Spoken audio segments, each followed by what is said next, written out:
Somebody recommended this New York Post article to me. The title is Why Women Don't Want to Date a Red Pill Man. Warning as grim male trend erupts. Grim male trend here. Oh, boy, I mean, I'm so grim. Keep my woman chained to the radiator where she belongs. You know, that doesn't work because then she can't do anything for me in the kitchen or the laundry room. What is it that I do? Oh, wait, my woman owns her own business. That's right. What was I thinking? Ridiculous.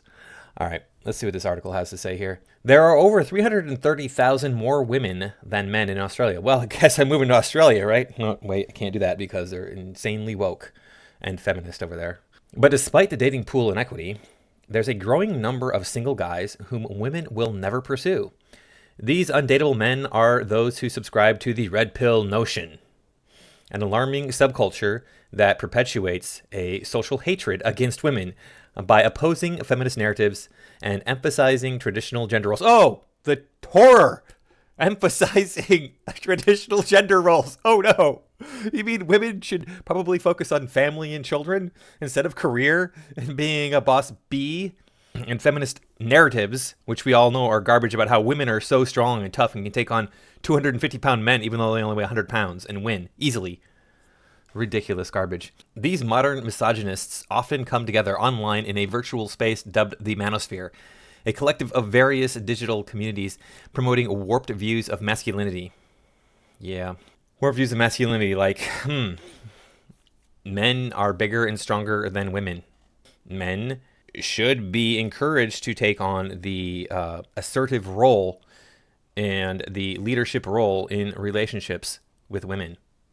Wow. Men should be the primary breadwinners in families.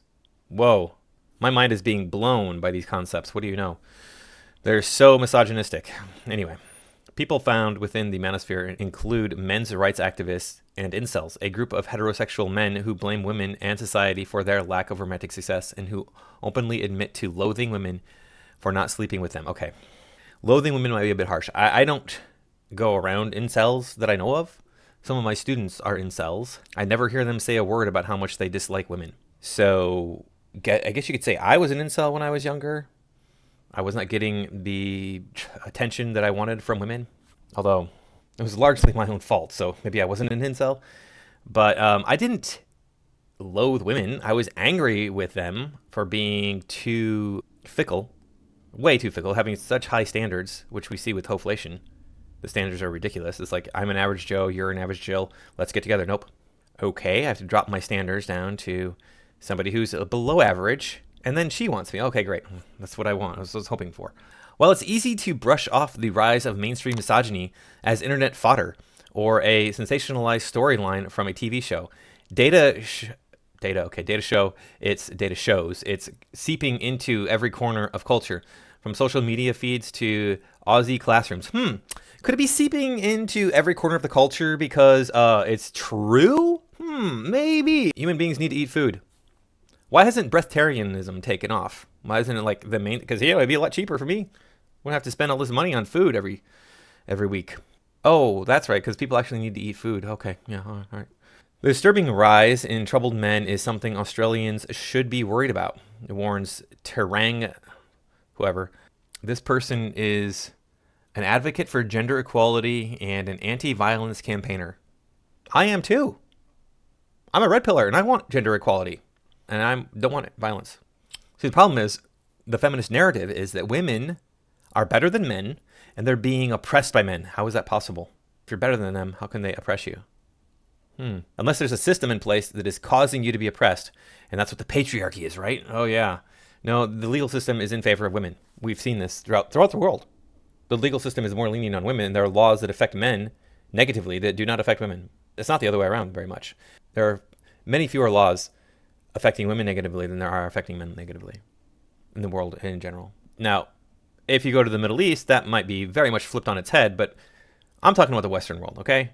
I'm talking about most of the world anyway, because the Middle East is backwards. Maybe it's actually forwards because they know how to get their women in line.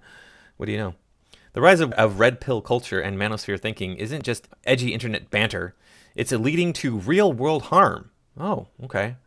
At its core, it frames gender equality as this kind of threat that paints women as either being manipulative or lesser. Well, women are manipulative, and the law backs them up on that. Women are. They just are manipulative. This is not a freaking secret. Why are women manipulative? Like, I don't know how to go out and like lie to somebody convincingly to get them to do something. I don't know how to do that. My parents always saw through my lies because they just assumed everything I was saying was a lie. So they were wrong a lot.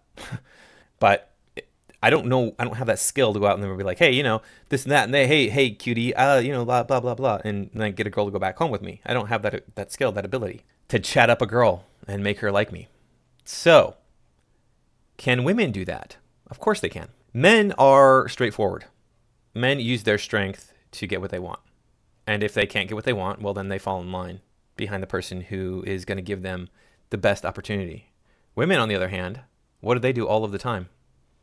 They don't have strength to lord over a man. Like if a woman comes up to me, even one who's bigger than me, is like, hey man, do what I want you to do or I'm going to kick your ass. I would laugh in her face. I would. It is so funny. These women think that they can beat me up when they're the same size as me. It's like, no, you're not going to beat me up. Sorry. If I were an elderly man, yeah, okay. We could have that conversation. And you were not an elderly woman, but you're not going to beat me up. So women have to be manipulative. They have to be conniving. They have to play these games. Oh, is this person? Oh, yeah, this is this Terang person who is saying stuff. This normalizes misogyny and creates this culture where violence against women is excused, minimized, and even justified. Australians should be concerned. No, I've not been to Australia, so I can't really speak on that continent's situation. But violence against women is not excused or minimized in the United States. It's not justified either. We very much prosecute violence against women. Now, you might be talking about sexual violence. Now, that can get excused if it's intimate partner. And it's, okay, you accuse your boyfriend, your husband, of the R word. That often gets excused. And it's like, how are you going to prove that it wasn't consensual? So this guy, Terang, whose sister, Nikita, was just 23 years old when her husband murdered her in a jealous rage in 2015, added that these distorted beliefs create a dangerous space for women to exist in. No, they don't. I don't want to hurt women. I just want women to take on traditional gender roles. It makes more sense for society to function if we have a reason for women to get together with men and depend on men. As it is right now, they don't. They have no reason to be with a man. So what do? They go get as many men as they can. Yeah, that's a recipe that's going to just work out great. We can see that happening now. There's a story that I so want to talk about. It's just so horrifying. I can't. This single mother sold her daughter. Ugh, just horrifying. You can probably look that up and find information on that. If you want to be in a bad mood for the rest of your life. I'm not gonna subject you to any more of it than that. The idea that men are universally oppressed or that women only pursue wealthier men or a certain kind of man enforces this toxic adversarial view of gender that is pitting people against each other. Oh, this doesn't happen? Really? Women don't have like criteria, a list a mile long? I'm going to refer you back to Red Letter Media here, sir. Now what women are looking for is a little more complex. Their list is as follows. Does he have a good job? Where does he live and what kind of car does he drive? He needs to be confident without being too arrogant. He needs to be funny, but not like goofy funny. He needs to be tall, but not too tall or like weird tall. He should be spontaneous, but only when I'm expecting it. Handsome is a plus, and handsome with good hair is better. No baldies, LOL. He needs to know the exact time to say all the right things. He needs to know the right time not to say anything. He really needs to know how to treat me like the woman I am, both in the bedroom and when we're out on the town. He needs to be family-oriented and good with kids, but not too good with kids, like in a creepy clown way. He needs to be intelligent, or at the very least, money smart, so we can know how to invest for retirement, the kids' college fund, and our funeral expenses. He can have his friends and do things with them, but only when it's convenient for me. He needs to care about me, but not be too controlling. You know, sometimes I just want to go out and have fun with the girls, and he needs to be okay with that, and not get all like, stop. Hey, where Thank are you that'll going? be all. Then the list goes. Yeah, and that's just a tiny little fraction of a female's list. It's usually much, much longer. When some men feel entitled to women's attention but believe they're being denied it due to a rigged system, resentment builds. But this is true. I don't think men feel entitled to women's attention. Men are just like, hey, I'm a decent guy. What's going on with you? How are you doing?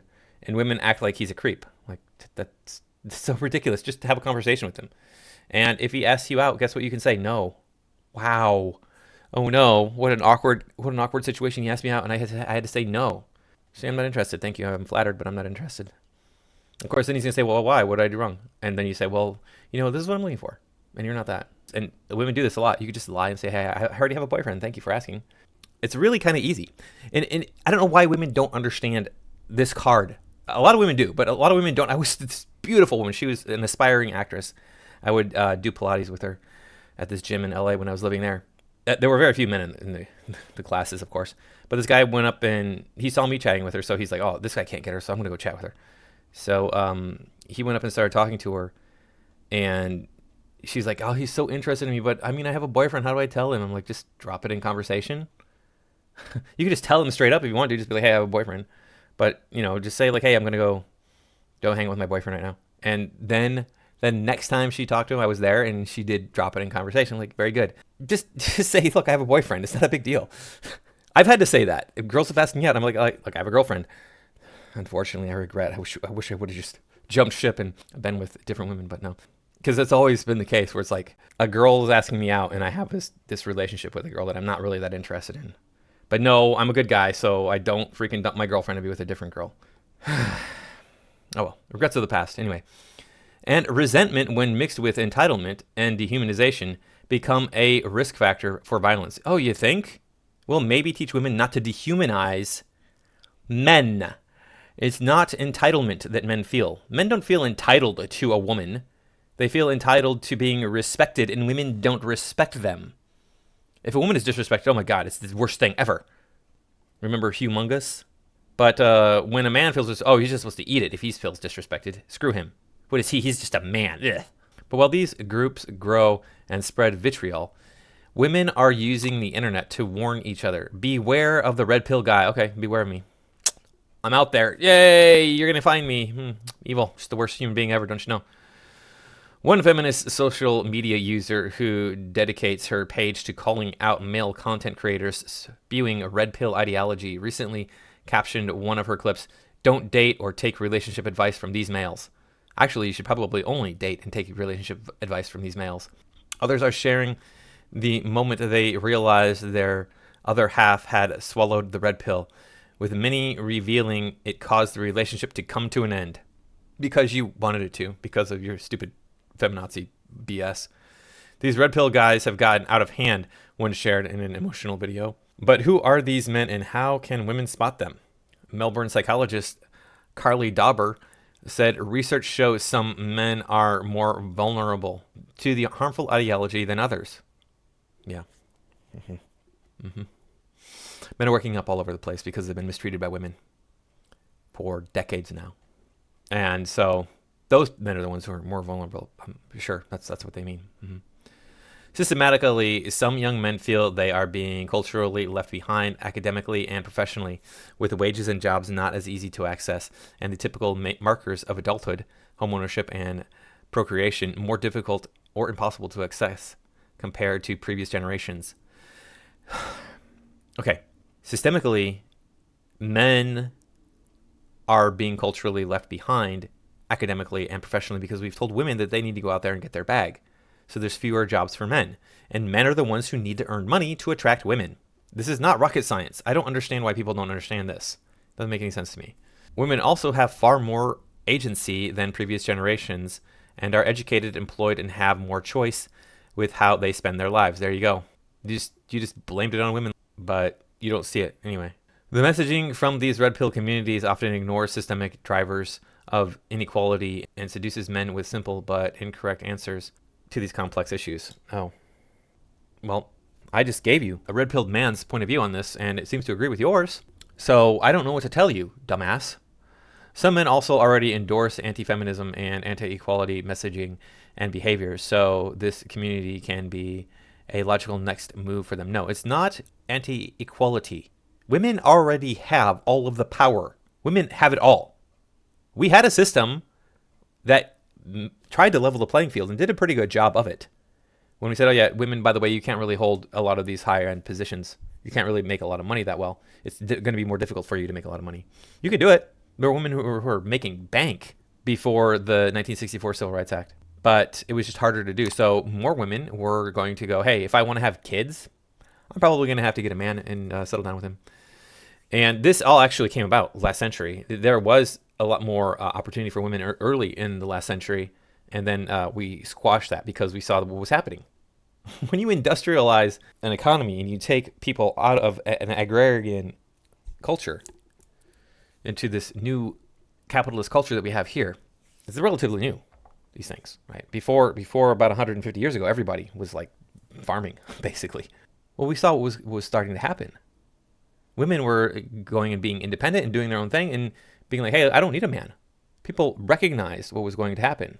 People were smart enough back then to go, wait a second. We need to make babies. We can't have babies running around unfed, unhoused, unclothed, etc.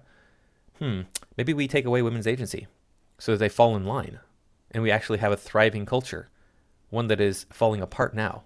We see theft on the rise, an inordinate number of bastard children, and unfettered illegal immigration. I see all the problems that Trump is a response to. You don't like Trump? Well, take away women's agency. Put them back in the home where they belong. You won't have these problems. You won't have Trump. No, you must like him then. You must like Trump. Idiots. This guy, Tarang, whatever his name is, who recently became the safety advocate for popular dating app Bumble. Oh, jeez. Don't go on Bumble. Said that even though the number of men subscribing to extreme misogyny ideology is on the rise, it's not how you write that, but whatever. Singles overwhelmingly want to date with consideration. Really? You mean that red pill men are actually considerate of other people's feelings? It's almost as if they've had their heart stomped on repeatedly by a woman, believing in the fairy tale that a woman will love them, and then they want to be like, hey, maybe I don't do that to other people. Maybe I'm going to be nice to them. 96% of Gen Z want a respectful dating experience. Whoa, what a concept. And 95% believe dating apps should be taking action against bad behavior before it even starts. That should tell us everything we need to know. People are actively seeking safer, more values-aligned spaces to connect. Values-aligned. However, he said, we can't ignore that there is a disconnect that is eroding trust. Ask women, and they'll tell you they've met these guys, these men. They've dated them. They've blocked them. By pretending this is rare, we dismiss women's experiences and ignore how widespread these beliefs have become, especially online.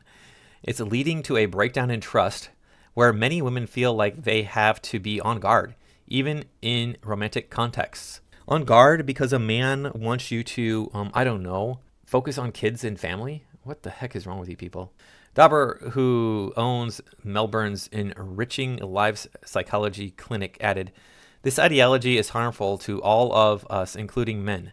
Violating traditional masculinity norms can lead men to experience more depression and suicide, and this ideology needs to be seen as extreme and stamped out. Violating traditional masculinity norms, which is what is happening in modern times. Stupid. These people don't even know what they're talking about. Oh, wow. The problem is if you disagree with a woman, you're a misogynist. There you go. That's really kind of what this boils down to. If you disagree with a woman, and we see the charts, men are trending more traditional, women are trending more progressive. We see this. And therefore, you're a misogynist because you're like, hey, you know what? I would love it if I could afford to raise my family and my wife could stay home and raise the kids. What concept? What a freaking concept. You have this great woman who's taking care of your kids. She doesn't have to go deal with the stresses of the world. That's all on you. That's your burden. She has to deal with the stresses of raising kids, taking care of the home. Wow. That's a different stress, a different burden. But nope, we can't have that. Oh my God, he might leave her and then she has no money. But oh wait, there's a freaking law, you idiots. It's called alimony. Let's see what Lena Plattner has to say here. I don't believe any of that. If a man is lovable, has a sense of humor, and can make a woman laugh, his chances are already good. Appearance is secondary. He should, of course, be clean and well-groomed. Yeah. Yep. That's what it takes. He's got to be lovable, have a sense of humor, and can make a woman laugh. Yes, all of us got to be stand-up comedians now. F you. Why do I have to go out of my way to put on a show for a woman? Why can't I just show up, be myself, and then her be like, oh yeah, you're a decent human being. We want the same things out of life. Why don't we give this a go? Nope. I got to make her laugh. I got to entertain her. Idiot. MAGA King says, men just pay for what you want. It's available to purchase. Remember, it's better to rent than to buy because at the end of the day, you're getting what you want, and you're saving yourself many future headaches. Well, Mega King, that's illegal almost everywhere in the United States. I don't know if it's illegal in Australia. I imagine it probably is. There's a few more comments here. What does MK say? Often cited in this divide is the delusional or unrealistic dating preferences of women created by social media that does in fact diminish opportunity for a percentage of males in that arena. Yes, it does. Very much. Heart Pursuer says, this, quote, news item has a lot of ugly language referring to traditional institutions like man, wife, marriage, kids. It was an opinion piece that seemed to go out of its way to insult men seeking women who share their values. Yeah, of course. This guy is, this guy here, what is this Terang person here? He's a blue pill man who is claiming to be a feminazi so that he can garner female attention. I bet it worked for him too. I'm not seeing, there's this one's kind of short here. Eric H says, been there, done that long ago. It was pointless then, it is pointless now. Nobody voted for her. If these guys are supposedly incels, then it sounds like women aren't dating them anyway. So what's the point of this article telling women to avoid them? Yeah, exactly. If you have a bad personality, if you have a personality that is not the way that women want it to be, then you're going to struggle in the dating market. That's why there are PUAs. That's what PUAs do. They teach you how to talk to women in such a manner that they will appreciate it and fall for you. That's really what it is. You know, the PUAs, yeah, they teach you about like how to be better groomed, how to be more attractive, in other words, for women. But the main thing is how to talk to women. I was always a better groomed guy. I was, like I said, the good looking guy. And I could get women to show interest in me, but I could never get past the first few sentences of a conversation. I didn't know what to say. I didn't know what to do. And even the women who were throwing themselves at me oftentimes would quickly change their minds because I just don't have that skill. I don't have the charisma, the riz, as the kids are saying these days. If you want to learn how to get with women, then you need to look up some sort of PUA sort of thing and figure that out, because I don't have riz. Charisma on Command. Charisma on Command. Maybe check him out. He's got his own YouTube channel. He's got a whole program you can buy, and it'll take you through how to be charismatic. Anyway, please remember to like, comment, share, and subscribe. Make sure that you're still subscribed. YouTube does unsubscribe people. You can find me on Rumble and on Twitter. I will see you all in the next video.